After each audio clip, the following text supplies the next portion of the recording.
Al-Quran sebagai obat bagi penyakit dan sebagai petunjuk serta rahmat bagi orang-orang yang beriman. Allah berfirman dalam surah Yunus di ayat 57. Dalam surah Yunus Allah berfirman, Ya ayuhan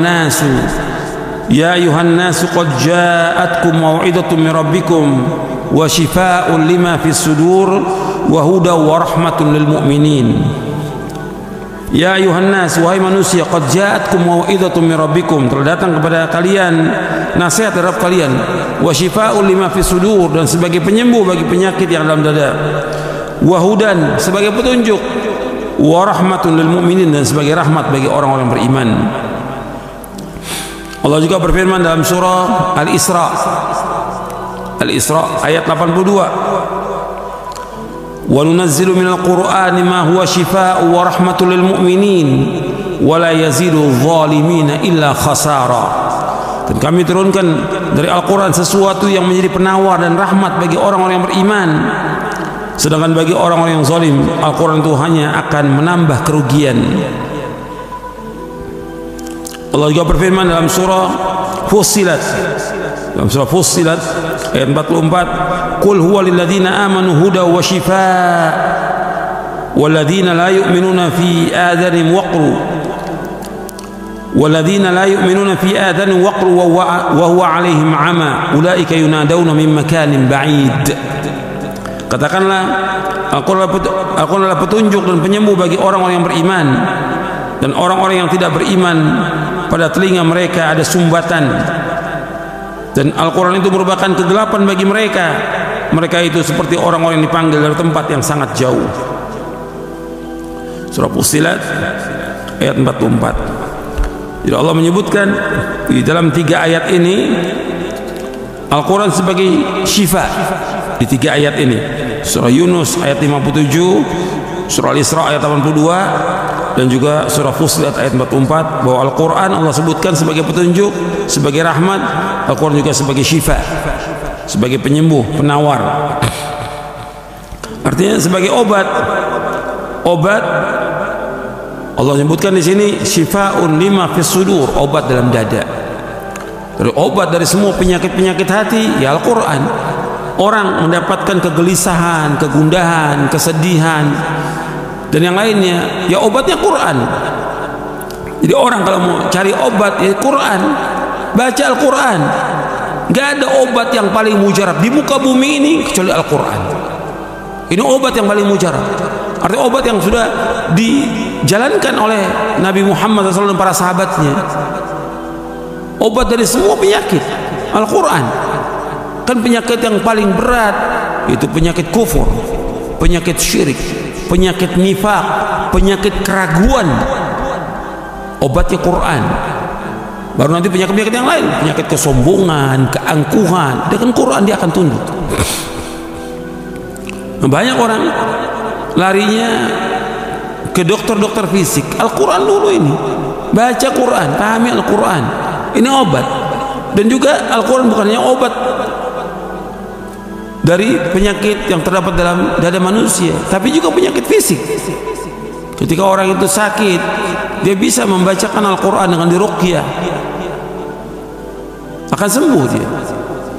Makanya dijelaskan oleh Al-Imam Ibnu Qayyim ketika menjelaskan tentang Al-Quran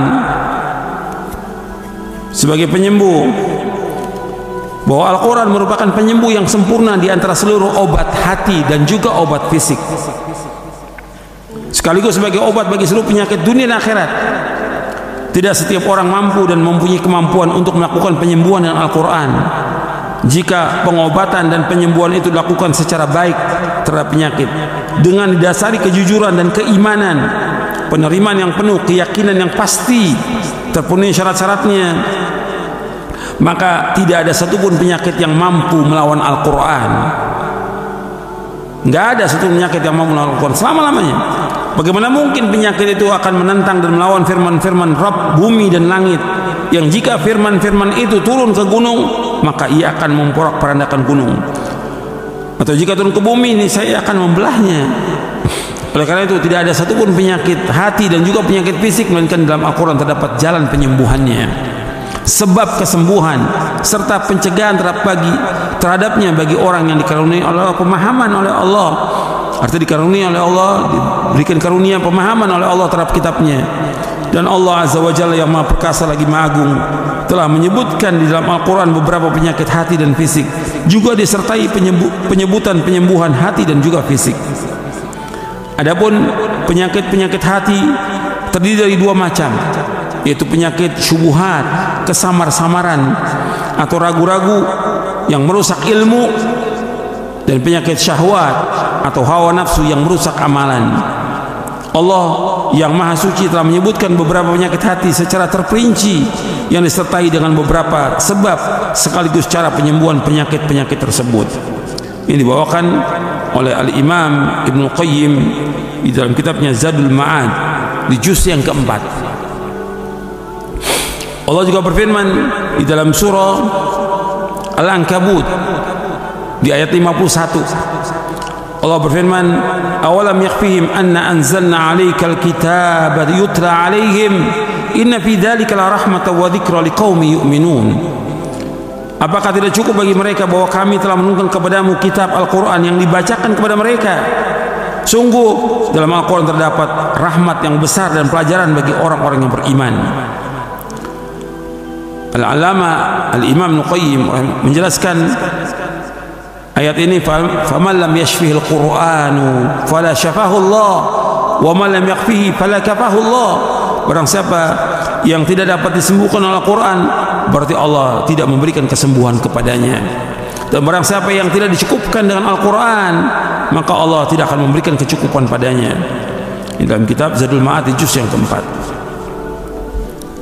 Jadi Al-Quran sudah memberikan, bahkan mengenai penyakit badan, fisik juga Al-Quran telah membimbing dan menunjukkan kepada pokok-pokok pengobatan dan penyembuhannya, dan juga kaidah-kaidah yang dimilikinya, yakni bahwa kaidah pengobatan penyakit badan secara keseluruhan terdapat dalam Al-Quran, yaitu ada 3 poin. Yang pertama, menjaga kesehatan. Yang kedua, melindungi diri dari hal-hal yang dapat menimbulkan penyakit. Yang ketiga, mengeluarkan unsur-unsur yang merusak badan. Ini dalam kitab Zadul Ma'ad di juz yang keempat. Bahkan Ibnu Qayyim mencontohkan sendiri, beliau ketika beliau jatuh sakit ketika di Mekah, beliau tidak temukan dokter. Ini sakit parah di Mekah, nggak menemukan dokter atau obat. Beliau mengobati dengan membaca, dengan minum air Zam-Zam. Beliau membacakan surah Al-Fatihah. Maka kata beliau, lalu aku berusaha mengobati dan menyembuhkan diriku dengan surah Al-Fatihah. Aku melihat pengaruh yang sangat menyembuhkan. Aku ambil segelas air Zam-Zam dan membacakannya padanya surah Al-Fatihah berkali-kali. Lalu aku meminumnya sehingga aku mendapatkan kesembuhan total. Jadi dengan Zam-Zam dan baca Al-Fatihah sembuh. Di dalam kitab Zadul Ma'ad dan juga dalam kitabnya Ad-Da' wad Dawa. Jadi ikhwan fillah, azakumullah, Al-Quran ini sebagai penyembuh. Ini harus kita ingat ini. Yang pertama kali sesuai dengan surah Yunus di ayat 57 tadi, yaitu syifa'ul lima fis sudur, obat yang terdapat dalam dada. Banyak sekarang orang mengalami kesedihan, kesusahan, kegundah-gulanan, dan juga banyak lagi penyakit yang lainnya. Ini obatnya Quran. Kadang-kadang kita ini nggak tenang, bingung. Quran itu memberikan petunjuk dalam kehidupan ini. Kita mengamalkan apa yang Allah sudah perintahkan dalam Al-Quran dan perintahkan Rasulullah SAW, amalkan. Apa yang Allah larang, jauhkan. Itu obat. Allah melarang juga dari kesyirikan, jauhkan kesyirikan. Ini sumber penyakit ini. Bahwa bencana yang ada di alam semesta ini, ya pokoknya karena dosa dan maksiat. Dosa yang paling besar adalah syirik. Begitu juga sifat nifaq yang Allah sebutkan dalam Al-Quran. Di awal-awal surah Al-Baqarah Allah sebutkan, dalam hati mereka ada penyakit. Allah tambahkan penyakit. Penyakit apa? Penyakit nifaq, kemunafikan. Itu harus disembuhkan. Orang punya penyakit nifak. Nifak itu artinya dia menampakkan keislaman tapi dia benci dengan Islam. Atau nifak dalam artian amali. Kau dia berkata dusta, kau janji menyalahi janji, kau diberikan amanat khianat. Ini penyakit nifak amali. Makanya harus dibersihkan. Kita harus membersihkan itu.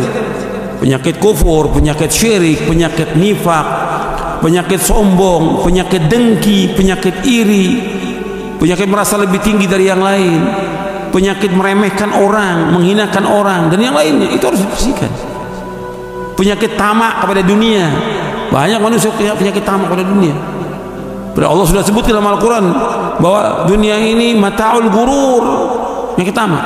Allah juga sebutkan tentang penyakit syahwat dalam Al-Quran. Allah sebutkan syahwat. Banyak orang yang syahwatnya Masya Allah, dia mengikuti hawa nafsunya, dia tertipu dengan dunia ini, penyakit syahwat, tergoda dengan wanita dan yang lainnya, harta dan yang lainnya, dunia, jabatan. Ini syahwat. Ada juga syubhat yang Allah sebutkan juga dalam Al-Quran, syubhat. Seperti mereka terkena penyakit syubhat, kesamaan ketidakjelasan, tidak yakin dia dengan Al-Quran, tidak yakin dengan hari akhirat, tidak yakin bahwa dia pasti akan mati, pasti akan mati. Harus yakin. Kita harus yakin. Kalau kita yakin bahwa kita pasti akan, kita akan berbuat beramal soleh dan berlomba-lomba melakukan amal soleh untuk akhirat. Kita hidup untuk akhirat, bukan untuk dunia. Makanya betul-betul di Quran mengobati ini, memberikan semangat kita untuk melakukan amal-amal soleh. Jadi semangat kita. Banyak orang yang dia malas dengan kondisi sekarang ini. Ada musibah, cobaan, ujian manusia ini. Kemudian dia baru kena cobaan, ujian, sudah lemah, sudah takut, gak yakin dengan Quran, gak yakin dengan kehidupan akhirat, gak yakin bahwa Allah yang maha penyembuh, yang mengangkat bala, bencana, kesulitan kita hanya Allah. Yakin. Ini harus kita yakinkan. Ini banyak orang yang gelisah, sampai tentang masalah sholat juga takut dia untuk sholat ke masjid, padahal di perumahan nggak ada orang lain, takut. Ini penyakit, ini penyakit, dan tambah penyakitnya yang seperti ini. Mesti dia kalau dia baca Quran nggak seperti itu. Orang yang baca Quran nggak akan takut. La khaufun alaihim wa lahum yahzanun. Nggak ada ketakutan bagi mereka dan mereka tidak akan duka cita sama sekali. Itu orang beriman. Maka iman kita ini harus diluruskan lagi nih. Mestinya kalau baca Quran tambah imannya, baca Quran tambah imannya. Tapi kenapa mereka baca Quran tidak demikian? Maka Allah sebutkan dalam Al-Quran, ada orang-orang yang baca Quran, baca sekian lama Quran dibaca, bukan tambah iman dia, bukan tambah yakin, tambah keras hatinya, tambah keras. Allah sebutkan dalam surah Al-Hadid. Ini bagi orang-orang yang tidak mengambil pelajaran dari Quran yang dapat menyembuhkan. Justru dia baca Quran tambah keras hatinya. Karena apa? Karena dia tidak mau memahami tentang isi Al-Quran itu.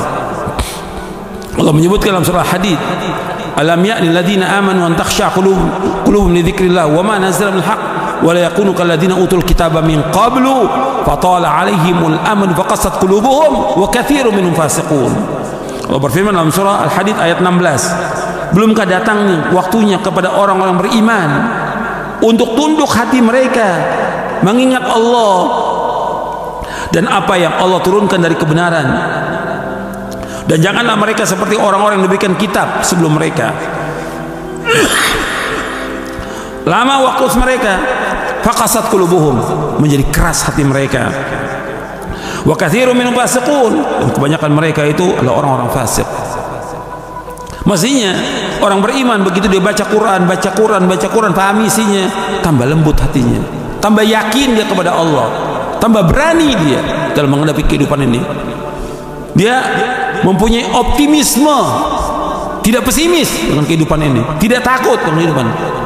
Hatta musibah, bencana yang menimpa kita nggak akan membuat dia takut, tegar dia. Kenapa? Dia orang beriman kepada Allah. Dia beriman, Allah nggak akan menyia-nyiakan kita sama sekali. Allah pasti akan nolong kita, Allah pasti akan mudahkan urusan kita, pasti. Kita harus yakin, kita harus husnudzon kepada Allah. Hanya Allah berikan ujian kepada kita untuk tahu ini orang beriman apa tidak, ini orang betul-betul lurus imannya atau tidak. Ujian itu. Tapi nggak boleh kita gelisah, panik, sedih, segala macam. Serahkan urusan kita kepada Allah. Ini sekedar sedikit Allah uji, ini baru sedikit. Makanya harus betul-betul kita memahami Al-Quran ini sebagai obat. Berarti di hati kita ini banyak penyakit, sumber penyakit, sarang penyakit, harus diobati itu. Kalau enggak akan rusak kehidupan kita. Kalau hati ini udah rusak, seluruh tubuh akan rusak, kata Nabi. Ala inna fil jasadi mudghah, idza salahat salah jasad kulluh, wa idza fasadat fasal jasad kulluh, ala wa yal qalbu. Ketahui dalam tubuh manusia itu segumpal daging.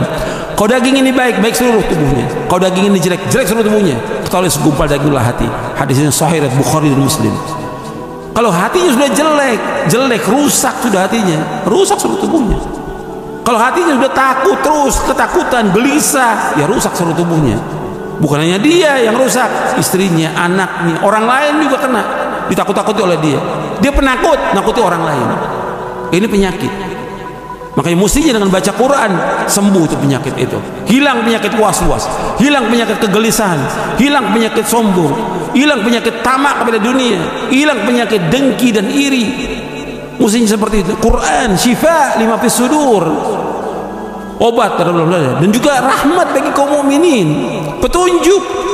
Makanya betul-betul kita harus baca ini, pahami dengan benar, sehingga kita selamat dunia akhirat. Allah turunkan Quran tidak sia-sia sebagai obat untuk kita agar kita selamat. Mestinya hati orang beriman lebih tenang, lebih tenang, bahagia dia dengan Quran. Tidak seperti orang-orang lain kena cobaan, ujian, panik mereka. Mereka ashabud dunia. Mesti kita orang berbeda. Kita orang-orang yang sholat 5 waktu di masjid berjamaah, tenang, nggak takut dengan yang seperti itu. Mudah-mudahan yang saya sampaikan ini bermanfaat untuk saya, untuk sekalian, dan mudah-mudahan kita betul-betul mengulang kembali baca Quran ini dengan pemahaman yang benar, sehingga betul-betul Al-Quran jadi syifa, jadi penyembuh dari semua penyakit yang ada dalam dada kita dan juga penyakit fisik kita.